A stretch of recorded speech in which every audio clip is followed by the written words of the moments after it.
কঠিন সময় ক্লান্তি লগ্নে কঠিন অবস্থা বিরাজ করছে। অনেকে আপনার অবগত আছে, অনেকে অবগত নাই।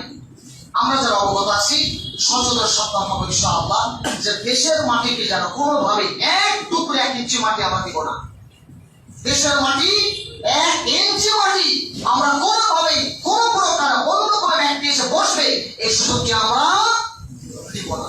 কারণ এই দেশের মাটি 18 কোটি মানুষের মাটি, হাজার শহীদের রক্ত এখানে আছে। আমরা চাই না এই দেশের মাটিকে নিয়ে কেউ সেই মেরে খেল। আমরা আল্লাহকে প্রাণ করে দোয়া করবো, আল্লাহ আমরা শান্তিতে বাঁচতে চাই, আমরা নিরাপদে বাঁচতে চাই, আমরা নিরাপদে জীবনকে অতিবাহিত করতে চাই। আমাদের ইবাদতে কেউ বাধা দিবে এই সুযোগটি আমরা দিব না। সঠিকভাবে ইবাদত বন্দী করবো, সঠিকভাবে চলাফেরা করবো। আমাদের সাধারণ আমজনতা যারা আছে তারা সঠিকভাবে জীবনকে পরিচালনা করবে।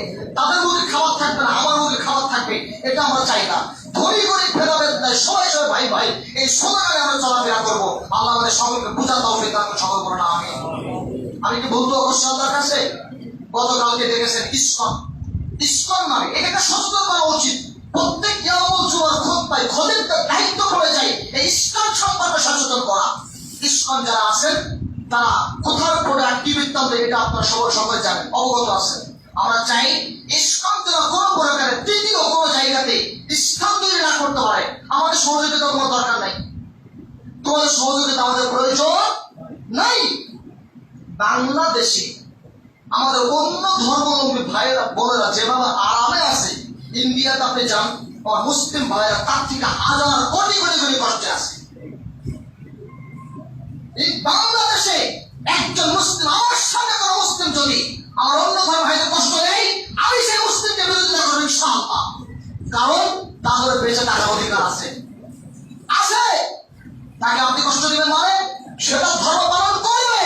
তার ধর্মকে আপনি গালি দিবেন মানে কে আপনাকে শহর দিয়েছে? তার ধর্মকে গালি দেওয়ার সুযোগ নেই। যখনই আপনি তার ধর্মকে গালি দিবেন সে অজানায় আপনার আল্লাহকে গালি দিবে, কারণ সে জানে না আপনার আল্লাহকে গালি দেওয়ার শাস্তিটা কি, কারণ সে বিধর্মী। এই জন্য আপনি তাকে বোঝাবেন। যদি তাকে বোঝাতে না পারেন আপনি তার ধর্মকে নিয়ে গালি দেওয়ার সর্বাধিকার আপনার নাই।